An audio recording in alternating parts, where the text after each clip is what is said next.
जय हिंद दोस्तों। आज 30 मिनट के जीएस के शो में एंशिएंट हिस्ट्री का दूसरा चैप्टर है और इसमें हम कंप्लीट करेंगे सैंधो सभ्यता और संस्कृति।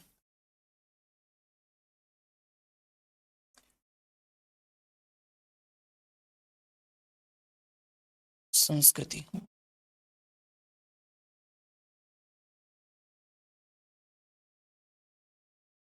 ठीक है। इसके अंतर्गत जो है हम देखते हैं कि हर एग्ज़ाम में चाहे लेखपाल हो और चाहे आरओ हो, चाहे यूपीपीसीएस हो, चाहे वनडे का कोई एग्ज़ाम हो, मतलब जहाँ जहाँ जीएस पूछी जाती है हर जगह पे ये टॉपिक इम्पोर्टेंस रखता है। ठीक है। अब लगभग लगभग 1 से 2 क्वेश्चन मैक्स टू मैक्स बनते हैं, तो अभी इसके लिए हम रेडी होते हैं। ओके, तो इसमें है कालावधि का निर्धारण। जो है शुरुआत में भाई सैंधो सभ्यता की जो शुरुआत हुई कैसे हुई, पहली चीज तो ये जान लो कार्बन डेटिंग होती है, कार्बन 14 से डेटिंग होती है। और इसके बारे में कि कैसे किया जाता है अगर तुम्हें जानना, तो मैंने पहले ही कहा था कि राम शरण शर्मा जी की बुक है, ठीक है, वो एनसीईआरटी के नाम से जानी जाती है। एक तो एनसीईआरटी आती है ओल्ड वाली, और दूसरा क्या है, दूसरा है इनकी ऑक्सफोर्ड पब्लिकेशन की, शायद ऑक्सफोर्ड है या ब्लैक स्वान करके है ऐसे कुछ। ठीक है, ऑक्सफोर्ड या ब्लैक स्वान करके है, उसकी आती है। मेरे हिसाब से ये ले लेना, सस्ती भी है, कंटेंट भी वैसा ही अच्छा ही है, कोई दिक्कत वाली बात है नहीं फिलहाल। ठीक है। अब तो कार्बन डेटिंग की जब बात आ जाती है तो हम इसमें देखेंगे कि कार्बन डेटिंग कार्बन 14 के हिसाब से जो कालावधि है, इसकी जो टाइम पीरियड बताया जाता है वो बताया जाता है 2300 ईस्वी से लेकर के 1700 ईस्वी तक।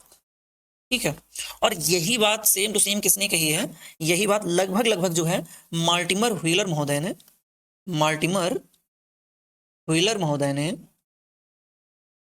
कही है। उनके हिसाब से 2500 से 1500 बीसी जो है, ये जो टाइम पीरियड है, ये टाइम पीरियड सैंधो सभ्यता के लिए जाना जाता है। और ये सर्वमान्य है, सर्वमान्य मतलब ज्यादातर लोगों ने यही माना है। ठीक है। अब इसके बाद आते हैं जॉन मार्शल साहब आ जाते हैं। अब कुछ लोग हैं उनके बारे में पढ़ना ही पड़ेगा क्योंकि पूछ लेता है किसने कितना कहा। तो जॉन मार्शल महोदय ने क्या कहा, जॉन मार्शल महोदय ने 3250, सबसे पहले इन्होंने ही दिया था, 3250 से लेकर 2750 का टाइम पीरियड माना। उसके बाद एक और महोदय आते हैं मैके साहब। मैके साहब ने क्या कहा, मैके साहब ने कहा कि नहीं भाई, ये तो 2800 से 2500 का टाइम पीरियड होगा। ठीक है। तो और अपने यहाँ के एक लोग हैं जाने माने विद्वान, एमएस वत्स कहे जाते हैं। ठीक है, माधव स्वरूप वत्स। और माधव स्वरूप वत्स जी ने भी कहा कि ये 3500 से लेके 2000 के बीच का टाइम पीरियड हो सकता है। लेकिन इसमें सर्वमान्य कौन सा है, सर्वमान्य मार्टिमर व्हीलर महोदय का है और कार्बन डेटिंग का है। एनसीईआरटी भी यही मानती है।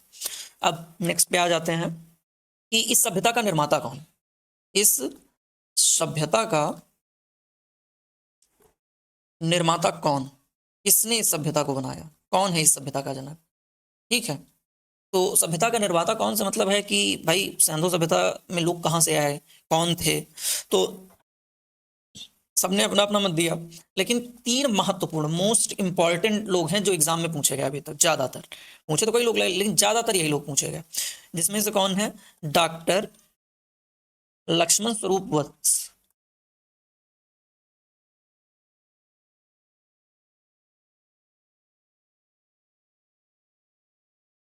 ठीक है।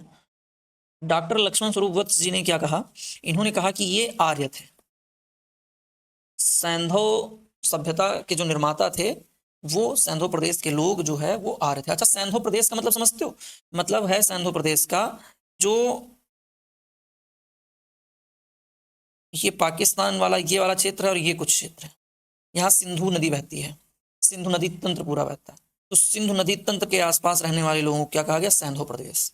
ठीक है ना, इतना ये दिमाग में रखना, ये ना हो कि सैंधो प्रदेश बताए जा रहे हो, सैंधो प्रदेश ही नहीं पता क्या है। तो यहाँ के लोग जो थे उनको कहा गया।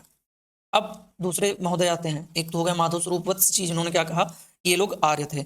दूसरे हैं गार्डन चाइल्ड, इनको सीधा चाइल्ड लिखो, चाइल्ड, और चाइल्ड के साथ में व्हीलर महोदय। व्हीलर महोदय कौन? मार्टिमर व्हीलर महोदय। व्हीलर महोदय इन्होंने क्या कहा? इन्होंने कहा कि ये लोग कौन थे? ये लोग थे सुमेरियन लोग थे। ठीक है, आप लोग जो है मेरे साथ साथ नोट्स बनाते चलिए, इतना टाइम मिल रहा है आप लोगों को, या नोट्स बना सकते हैं। और डिक्टेट करके बहुत कम लोग ही पढ़ाते हैं, मैं डिक्टेट करके पढ़ा रहा हूँ, इसका आपको प्रॉफिट ये मिलेगा कि नोट्स भी साथ साथ बनेंगे और समझ में भी साथ साथ आएगा। तो नोट्स मेकिंग साथ साथ में करिए, 2 पेज ले लीजिए A4 साइज वाले और साथ साथ लिखते रहिए। बाकी जो है हैंडआउट्स मेरे जो है आपको मेरे टेलीग्राम चैनल पर मिल जाएंगे, टेलीग्राम चैनल डिस्क्रिप्शन में मिल जाएगा, आपको वहाँ पर क्लिक करना, टेलीग्राम लिंक मिल जाएगा, आप वहाँ से ज्वाइन कर लीजिए। वहाँ पे आपको मेरे हैंड रिटन नोट्स का फोटो कॉपी मिल जाएगा एकदम अच्छे से PDF फॉर्म में। फिर एक आते हैं राखाल दास बनर्जी। अरे इनके बारे में तो पढ़ने वाला जानता ही होगा, राखाल दास बनर्जी। राखाल दास जी ने क्या कहा? राखाल दास जी के हिसाब से ये लोग कौन थे? द्रविड़ थे। ठीक है, द्रविड़ थे। अच्छा, खास बात, जैसे वहां पे सबसे ज्यादा सर्वमान्य मत कौन सा था कि सैंधव सभ्यता किस कौन से काल की है? तो वहां पे सर्वमान्य मत था 2500 से 1500, या तो ये माना जाएगा या तो ये सर्वमान्य मत यही था। यहां पे सर्वमान्य मत कौन सा है? यहां पे सर्वमान्य मत ये है। ठीक है, ये सर्वमान्य मत लिख देते हैं इसमें, सर्वमान्य। ठीक है, अब ये क्या है? द्रविड़ियन थे, ये मान लिया गया। नेक्स्ट टॉपिक पे आ जाते हैं हम लोग। एक फैक्ट जान लो कि सैंधव सभ्यता जो थी, ये ये कौन सी सभ्यता थी? ये थी कांस्य युगीन सभ्यता, कांस्य युगीन। अच्छा, ये कांस्य युगीन थी। और जो हमने पढ़ा था स्टोन एज, वो कौन सी थी?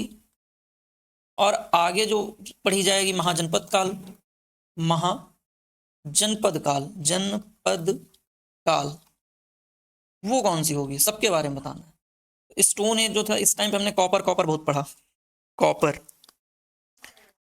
ताम्र जस्ट इसके बाद जो है चालू हो गई थी, यानी कुछ ना कुछ तो रहा होगा। और ये कौन सी थी? ये लौह युगीन थी, इतना जान लेना। अब इसके बाद आते हैं राखाल दास बनर्जी, सर्वमान्य मत रहा इनका। ये कौन थे? ये द्रविड़ियन लोग थे। अब इसके जस्ट बाद हम आ जाते हैं कि सैंधव सभ्यता का नाम किसने दिया? तो जो जॉन मार्शल महोदय थे, जॉन मार्शल महोदय जो थे। अच्छा, एक चीज है, इनको पुरातत्व विभाग का जो है अपने यहाँ पे बनाया गया था, क्या बोलते हैं, CEO टाइप में बनाया गया था। ठीक है ना? तो कब बनाया गया था और किसने बनाया था, ये चीज आपको कमेंट बॉक्स में बतानी है। अब आते हैं कि जो जॉन मार्शल महोदय थे, सैंधव सभ्यता का नामकरण किया इन्होंने। इन्होंने ही कहा कि यह सभ्यता कौन सी होगी? सैंधव सभ्यता होगी। ठीक है, सभ्यता का नामकरण किया गया। ओके, अब आ जाते हैं नेक्स्ट टॉपिक पे। अब क्या रहेगा इसमें? इसमें ये रहेगा कि इसका भौगोलिक विस्तार क्या रहा, सैंधव सभ्यता का भौगोलिक विस्तार क्या रहा।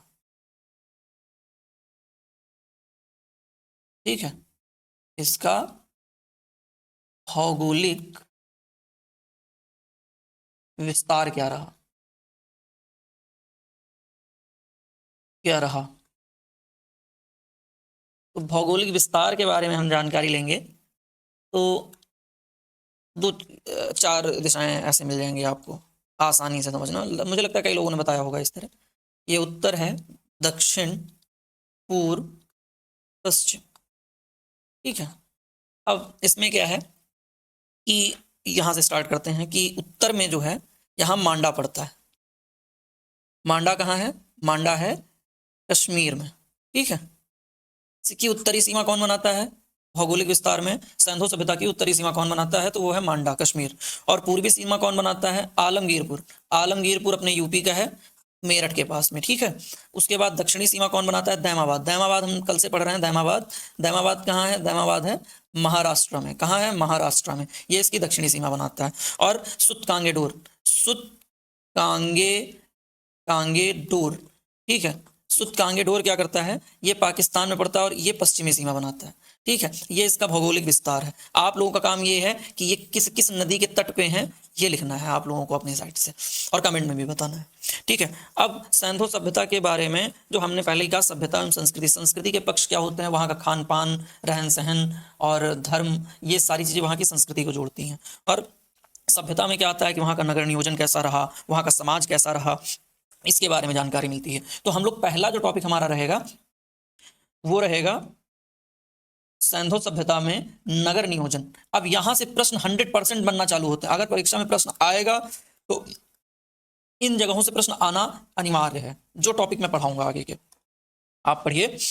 तो पहला है नगर नियोजन कैसा था, ग्रिड प्रणाली पे, ग्रिड प्रणाली पे,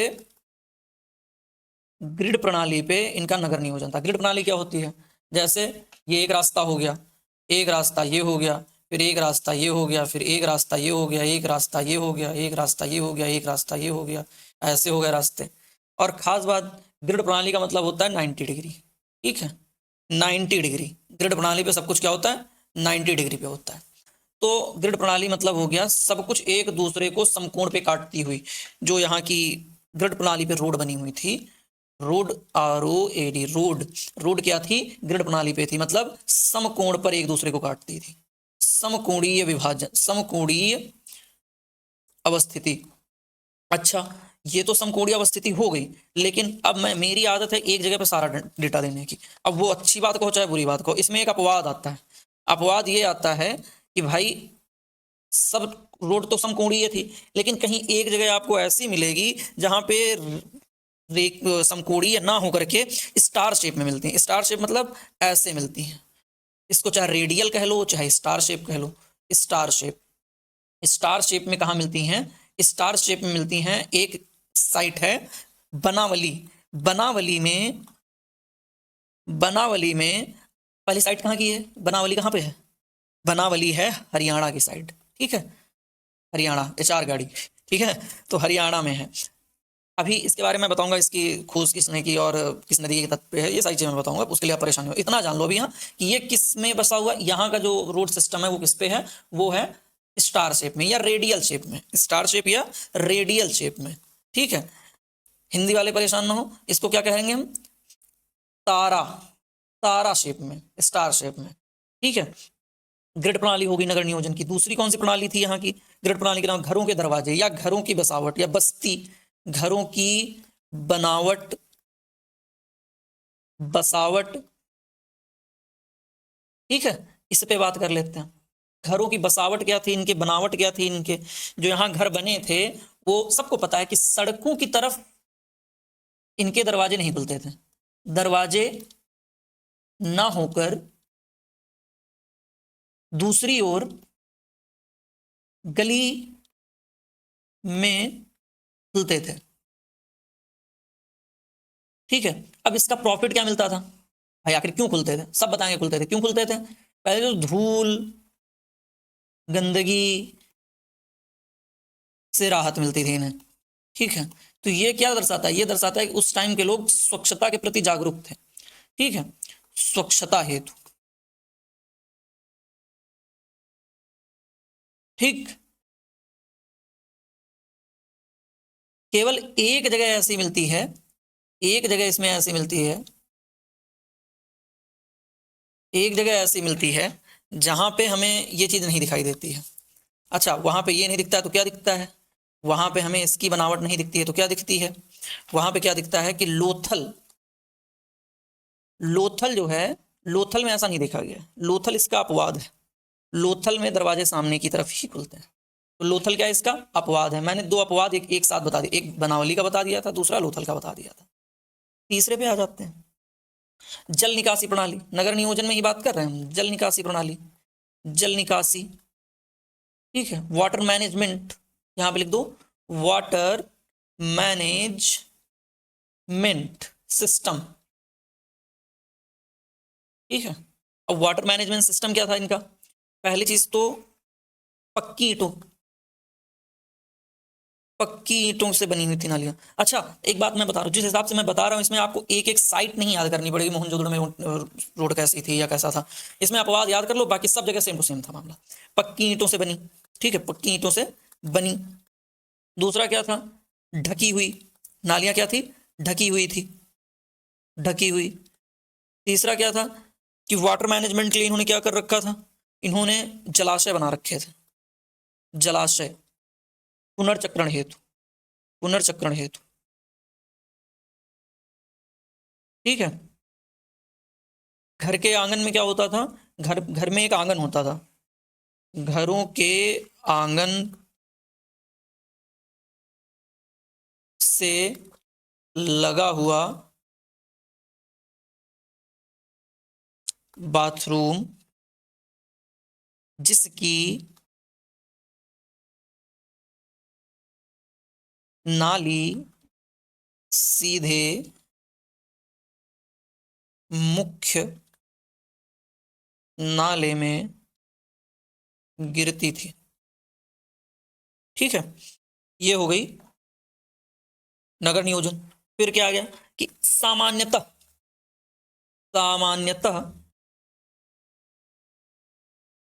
इस सभ्यता के नगर जो थे दो भागों में विभाजित थे, दो भागों में विभाजित थे।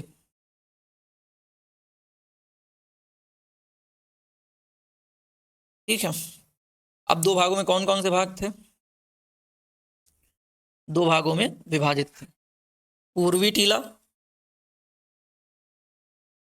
पश्चिमी टीला। अब पूर्वी टीला और पश्चिमी टीला में, पूर्वी टीला में कौन रहता था और पश्चिमी टीला में कौन रहता था?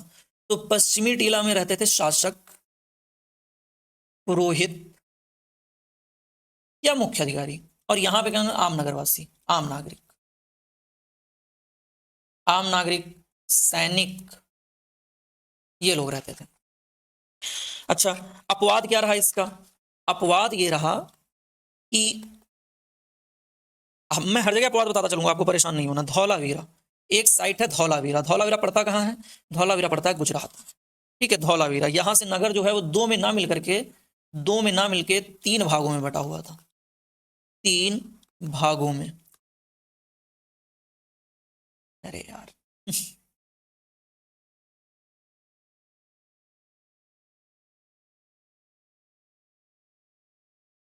ये नगर जो था 3 भागों में बटा हुआ था।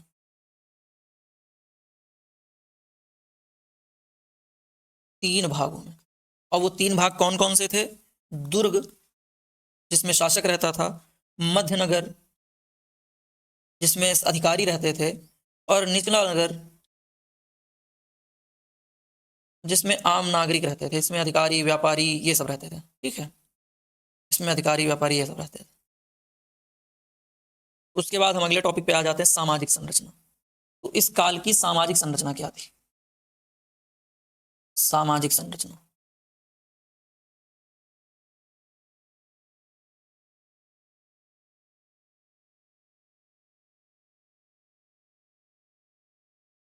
इस काल की सामाजिक संरचना के बारे में हम देखते हैं कि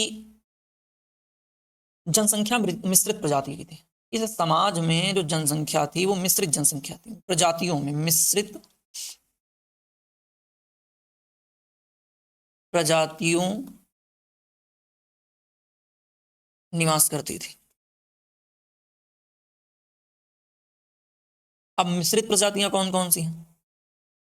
जैसे ज्यादातर जो मोहनजोदड़ो के निवासी थे, मोहनजोदड़ो, मोहनजोदड़ो के जो निवासी थे, के निवासी भूमध्य सागरीय थे। कौन थे? भूमध्य सागरीय। ठीक है, उसके बाद दूसरी जगह कौन सी आ जाती है? दूसरे लोग आते हैं प्रोटो ऑस्ट्रेलियाड। कौन? प्रोटो ऑस्ट्रेलियाड। ठीक है, प्रोटो ऑस्ट्रेलियाड ये सबसे पहले आया था, संभवतः सबसे पहले आए। ठीक है, फिर कौन आता है? फिर आते हैं, फिर इसके बाद आते हैं अल्पाइन। अल्पाइन आते हैं, और अल्पाइन में जो आते हैं, और उसके बाद मंगोलियाड। टोटल 4, 1 2 3 4। तीसरे पे कौन था? अल्पाइन। और चौथे कौन से थे? मंगोलियाड, मंगोलाइड। ठीक है, ये 4 थे। सबसे ज्यादा ये देखे गए फिर ये देखेगा और कई कई जगह पे ये देखेगा। उसके बाद हम आ जाते हैं आर्थिक जीवन कैसा था इनका। आर्थिक जीवन में आर्थिक जीवन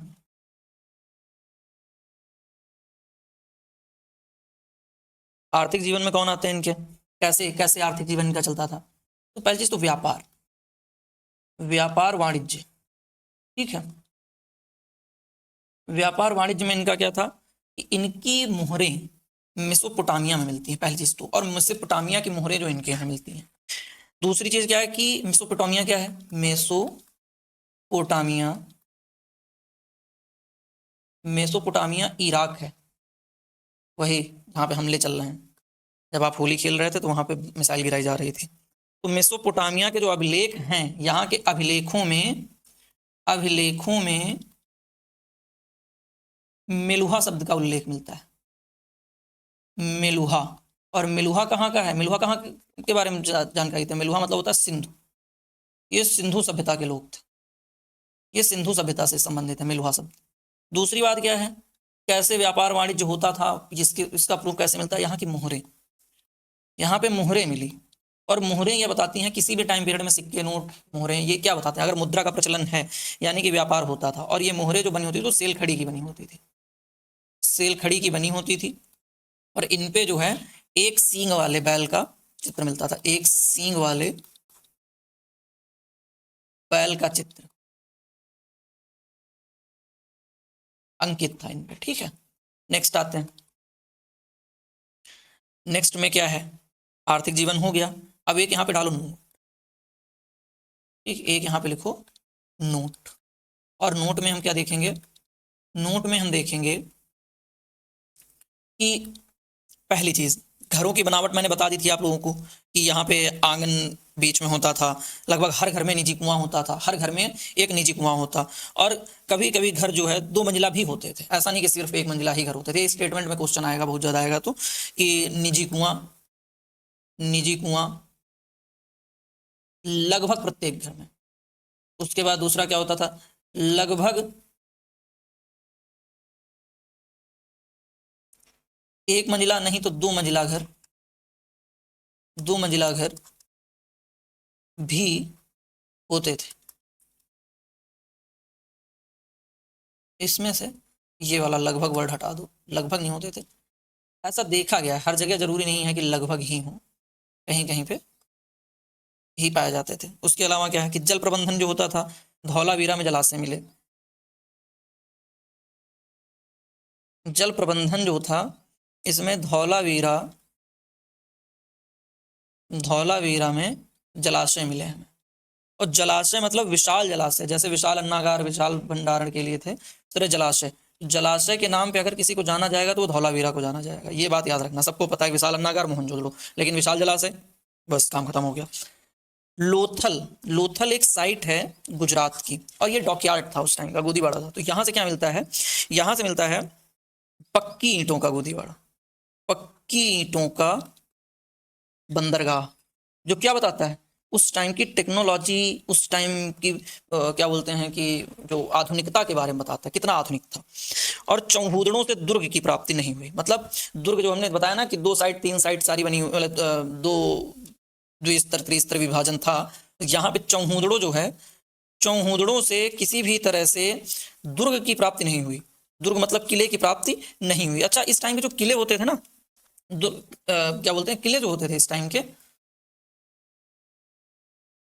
किले जो होते थे, किलों की खास बात ये होती थी कि पहली चीज तो इनके चारों तरफ सिक्योरिटी वॉल होती थी। उसके बाद यहाँ पे पानी भरी हुई खाई होती थी, ठीक है, ऐसे होते थे किले इनके, ठीक है, रक्षा प्राचीर से घिरे हुए। अब आ जाते हैं अगले मुद्दे पे। अगला मुद्दा मोस्ट इंपॉर्टेंट, मोस्ट इंपॉर्टेंट मुद्दा, कि भाई मोस्ट इंपॉर्टेंट क्यों है, प्रमुख स्थल।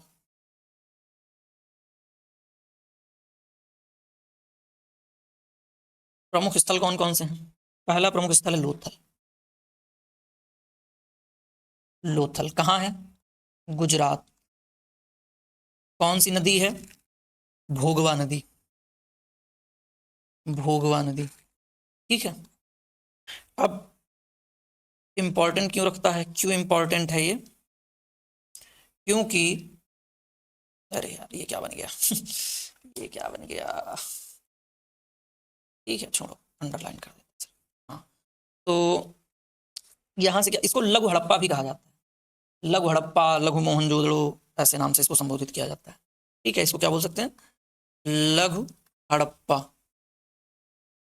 ठीक है, लघु हड़प्पा, लघु मोहनजोदड़ो, यही कहा जाता है। यहाँ से मिला क्या क्या, यहाँ से हमें मिला बंदरगाह, और क्या मिला, पारस की मोहर, पारस की मोहर, बेलनाकार। खास बात, मेसोपोटामिया की भी मोहर यहाँ मिली, पता है, और धान व बाजरे, धान व बाजरा मिला, और 3 द्विशव समाधियां मिली, द्विशव, द्वि गलत लिखा है, द्विशव समाधियां मिली। ठीक है, 3 द्विशव समाधियां मिली हैं। इतना तो हो गया इंपॉर्टेंट। यहां से हल की भी प्राप्ति होती, पता है हल की भी प्राप्ति होती है, टेराकोटा बना हुआ था, जुते हुए खेतों की प्राप्ति होती है। फिर दूसरी साइट आ जाती है, दूसरी साइट है हमारी चौहूदड़ो, चौहूदड़ो। ठीक है, चौहूदड़ो के बारे में क्या है, यह औद्योगिक केंद्र था, वो बंदरगाह या पत्तन नगर था लोथल, और ये क्या था, औद्योगिक केंद्र था, ये क्या था, औद्योगिक केंद्र था। यहां से क्या मिलता है, यहां से मिलता है मनके बनाने का कारखाना, मनके बनाने का कारखाना, और क्या मिलता है, सौंदर्य प्रसाधन की वस्तुएं मिलती हैं, जैसे लिपस्टिक है और शीशा है, इस तरह की चीजें मिलती हैं, सौंदर्य प्रसाधन की वस्तुएं। ठीक है, यहाँ पे एक चीज लिख लो, नौसारो, नौसारो एक साइट है जहां से क्या मिला है, जहां से सिंदूर की प्राप्ति हुई है। ठीक है, इंपॉर्टेंट फैक्ट है ये, तो लिख लेना। और फिर क्या आता है, वक्राकार ईंटें, मतलब हर जगह की ईंटों का एक आकार था। ठीक है, एक रेशियो था, जैसे कि अभी हम बताएंगे आपको। और यहाँ की ईंटें जो थी वक्राकार थी। वक्राकार क्या होता है, वक्राकार ईंटें, वक्राकार ईंटें। अब वक्राकार क्या होता है, वक्राकार मतलब ऐसी ईंटें। ठीक है, वक्र चंद्रमणि ग्रसई न राहु, एकमात्र बिना दुर्ग का नगर था। अभी मैंने थोड़ी देर पहले बताया कि दुर्ग होता था। ठीक है, चौहूदड़ो एकमात्र बिना दुर्ग का नगर था, दुर्ग विहीन था, अभी बताया है फिलहाल नोट में, लेकिन लिख लो, दुर्ग विहीन। ठीक, यहाँ मतलब ऐसा लगता है कि राजा की उपस्थिति नहीं थी, क्योंकि औद्योगिक केंद्र था, यानी व्यापारिक धनिक वर्ग की उपस्थिति रही होगी, तो यहाँ पे या तो धनिक रहे होंगे या तो वो रहेंगे, दुर्ग इसीलिए नहीं मिलता है, संभवतः ऐसा कहा जा सकता है। अगली साइड कौन सी आती है, अगली साइड आती है कालीबंगा। कालीबंगा, कालीबंगा का मतलब क्या होता है, काली चूड़ियां। ठीक है, काली बंगा कहाँ की साइट है, राजस्थान की साइट है, घग्गर नदी, राजस्थान। ठीक है, मतलब क्या होता है, काली चूड़ियां, काली बंगा। यहां से क्या मिला, यहां से हमें मिले जुते हुए खेत, बहुत ज्यादा पूछा जाने वाला है, यहां से जुते हुए खेत, और वहां से हल, कहां से, लोथल से जुते हुए खेत। और लोथल से पता है अग्निवेदिकाएं भी मिली हैं, ऐसा नहीं कि अग्निवेदिकाएं नहीं मिली हैं, अग्निवेदिकाएं मिली जो ये बताती हैं कि वहां पे जो है धार्मिक कोई क्रियाकलाप थे जो प्रचलित थे उस टाइम पे। लेकिन जो है मोस्ट ऑफ द जाना किस लिए जाता है, बंदरगाह पत्तन नगर के रूप में, और वहां से हल मिला है, हल का टेराकोटा मिला। टेराकोटा मतलब क्या होता है, मूर्ति टाइप में। ठीक है, अब मूर्ति टाइप में थी तो यानी हल तो बना ही होगा, ऐसा तो नहीं मूर्ति बना दी हल नहीं बनाया होगा, रहा होगा, तभी कृषि करते थे। अब कुछ तो टेक्निक रही होगी, एक अनुमान लगाया जाता है इस टाइम के बारे में, क्योंकि अभी यहाँ की लिपि नहीं पढ़ी जा सकी है। खास बात यह है कि सिंधु सभ्यता जो है वो प्राग ऐतिहासिक काल के अंतर्गत आती है, मतलब लिपि तो है लेकिन पढ़ी नहीं जा सकी। हमें साक्ष्य तो मिले लेकिन ये सब अंदाजा लगाया जाता है। ठीक है, तो कालीबंगा से क्या मिला, हमें जुते हुए खेत मिले, भूकंप के साक्ष्य मिले, भूकंप के साक्ष्य।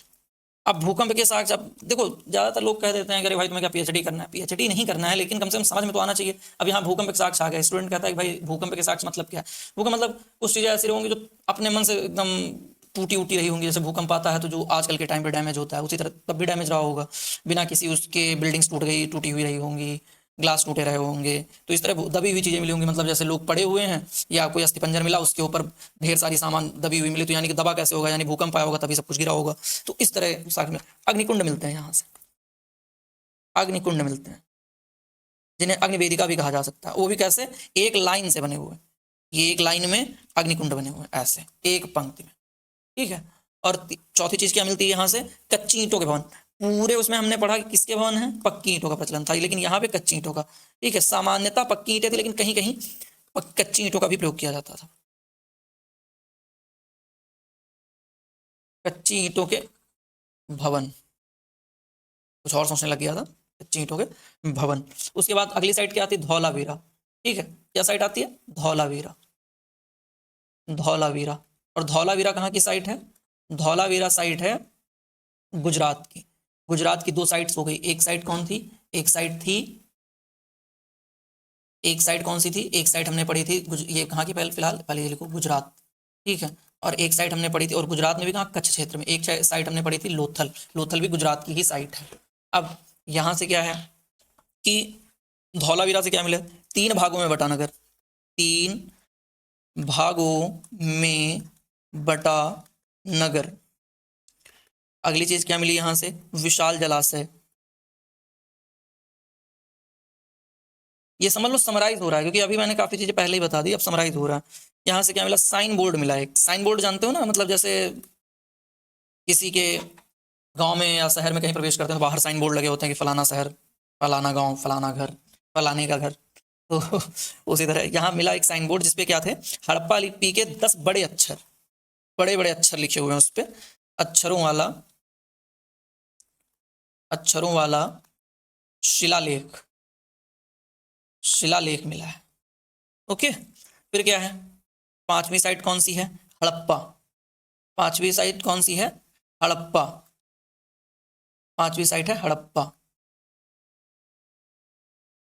हड़प्पा, हड़प्पा से क्या क्या मिला हमें, तो एक तो सबसे बढ़िया सबसे पहले खोजा गया, ये क्या है, सबसे पहले खोजा गया नगर, सबसे पहले खोजा गया नगर।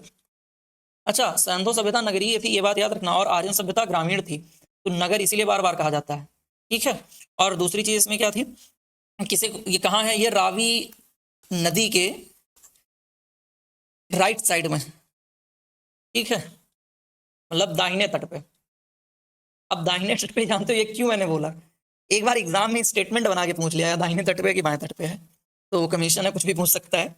और किसने की थी इसकी कुछ, दयाराम साहब ने, दयाराम साहब ने की थी। कब की थी ये आप लोगों को बताना है, मैं नहीं बताऊंगा, ठीक है। 21 करके कुछ है, कमेंट में जरूर बताना, ताकि पता चले कि आप लोग मन लगा के वीडियो देख रहे हैं। अब इसमें दो, मतलब नगर संरचना जो हड़प्पा की थी वो कौन सी थी, वही पूर्वी टीला पश्चिमी टीला, मतलब दो भागों में बटा नगर, में बटा नगर। फिर क्या मिलता है यहाँ से, फिर मिलता है छः छः की दो पंक्तियां थी, कि पंक्तियों में, छः छः की दो पंक्तियों में क्या है, कुल 12 अन्नागार हैं, अन्नागार, विशाल अन्नागार कह सकते हो।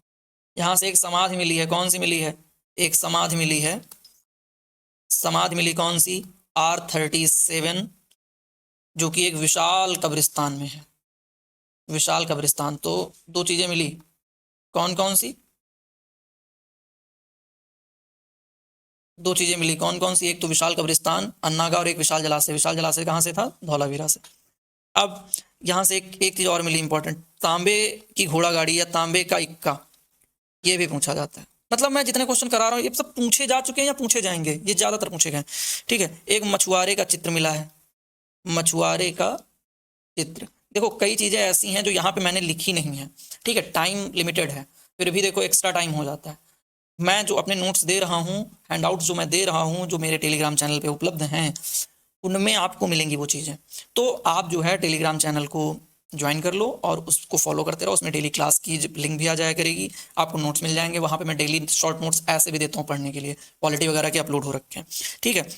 और ईंटों के वृत्ताकार गोल चबूतरे, वृत्ताकार चबूतरे। अब चबूतरे कैसे लिखें यहाँ पे, चलो यहाँ लिख देते हैं, वृत्ताकार चबूतरे, ठीक है, ईंट के। अगले उस पे चलते हैं, मोहनजोदड़ो साहब के पास, मोहनजोदड़ो। ठीक है, मोहनजोदड़ो सबसे बड़ा मृतकों का टीला कहा जाता है, सबको पता है। 1922 में राखाल दास जी ने इसकी खोज की। कहाँ है? सिंधु के तट पे है। सिंधु के तट पे कहाँ है? सिंधु के तट पे कहाँ है? राइट साइड, राइट बैंक पे है। और सिंधु के तट पे कहाँ है?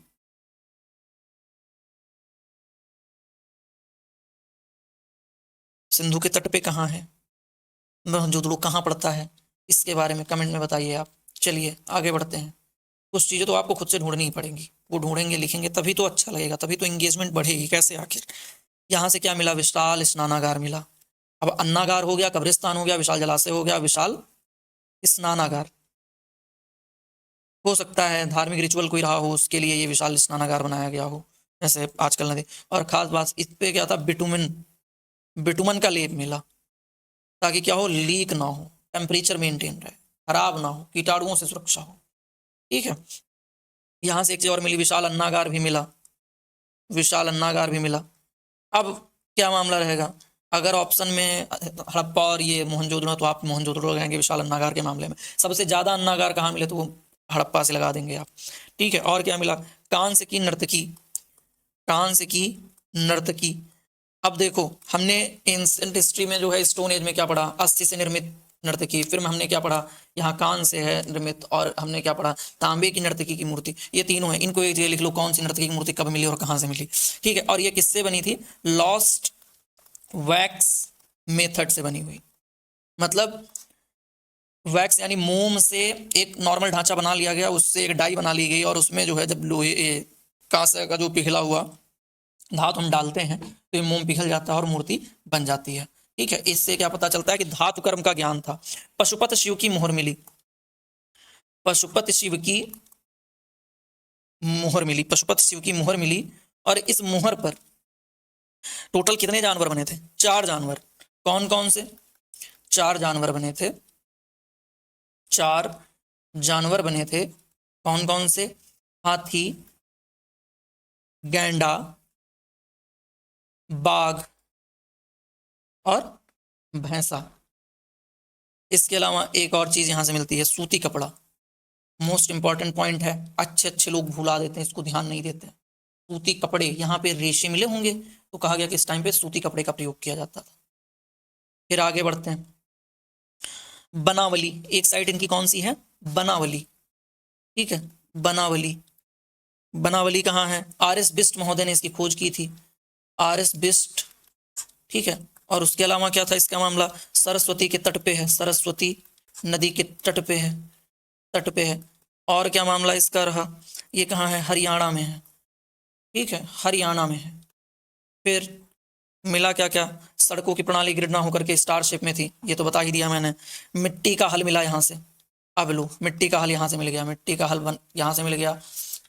जुते हुए खेत कहीं और से मिल रहे हैं। जौ के साक्ष्य मिलते हैं। अब समझ लो कितनी इंपॉर्टेंट साइट होगी पढ़ने के लिए। जल निकास प्रणाली का अभाव था यहाँ पे, जल निकास प्रणाली नहीं थी, जल निकास प्रणाली नहीं थी, नहीं थी। देहाती हैं सब के सब, पानी नहीं निकालते, सीधा खेत में फेंक आते थे, कितना भी मोदी जी व्यवस्था कर लें। ठीक है, कुछ अन्य तथ्य हैं, जैसे राखी गढ़ी जो है राजस्थान में एक साइट है, राजस्थान की है ना, भूल ना गया हूँ। ठीक है, ये सिंधु सभ्यता का भारत में सबसे बड़ा स्थल, सबसे बड़ा स्थल सिंधु सभ्यता का भारत में। फिर क्या पड़ता है? सुरकोटदा, इंपॉर्टेंट पॉइंट है, सुरकोटदा। यहां से घोड़े का अस्थि पंजर मिला है, अस्थियां मिली। और जबकि ये कहा जाता है कि सैंधो काल के लोग जो है वो घोड़े से अनभिज्ञ थे, घोड़े के बारे में उनको नहीं पता था, पर ये मिला। इसीलिए तो कहते हैं प्रागैतिहासिक है, पता ही नहीं है, सब तुक्का लगाया जा रहा है इधर उधर जो मिल जाए। ठीक है, अग्निकुंड कहाँ कहाँ से मिले? अब थोड़ा समराइज कर देते हैं ना, अग्निकुंड कहाँ कहाँ से मिले। ठीक है, अग्निकुंड हमें कहाँ कहाँ से मिले? लोथल, बनावली और कालीबंगा। ये तीनों साइट कहाँ की हैं? गुजरात, हरियाणा राजस्थान। ठीक है, अब इसके बाद कुछ टॉपिक्स छोटे हैं, चाहे अपनी तरफ से आप कवर कर लेना, मैं बता दे रहा हूं कि नदियों के किनारे नदियां जो हैं और खोजकर्ता, ईयर, साइट, एक इसका चार्ट। दूसरा सैंधो सभ्यता के, सैंधो सभ्यता कहाँ,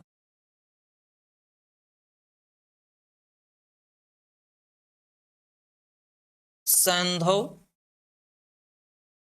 सभ्यता के पतन के कारण, एक इसका चार्ट।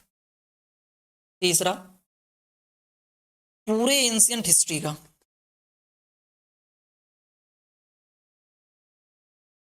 मृद भांडों वाला जो पोर्शन है, के प्रकार, मृद भांडों के प्रकार, क्योंकि मृद भांडों के आधार पे भी आप जो है सभ्यताओं का विभाजन कर सकते हैं कि उस टाइम पे जो बर्तन थे वो किस हिसाब से बनते। तो ये क्लास अभी जारी रहेगी, मिलते हैं अगली क्लास में। ठीक है, लाइक कर दीजिए, सब्सक्राइब कर दीजिए, ताकि हम लाइव क्लास ला सकें क्वेश्चन सॉल्व करने के लिए। जब तक नहीं ला पा रहा हूँ तब तक आप लोग जो है, जब तक लाइक नहीं हो पा रही है या ज़्यादा सब्सक्राइबर्स नहीं बढ़ रहे, तब तक आप लोग PYQ MCQ सॉल्व करते रहिए। बिना इसके कुछ नहीं होने वाला, चाहे जितना कंटेंट दे। ठीक है, धन्यवाद आप लोगों का।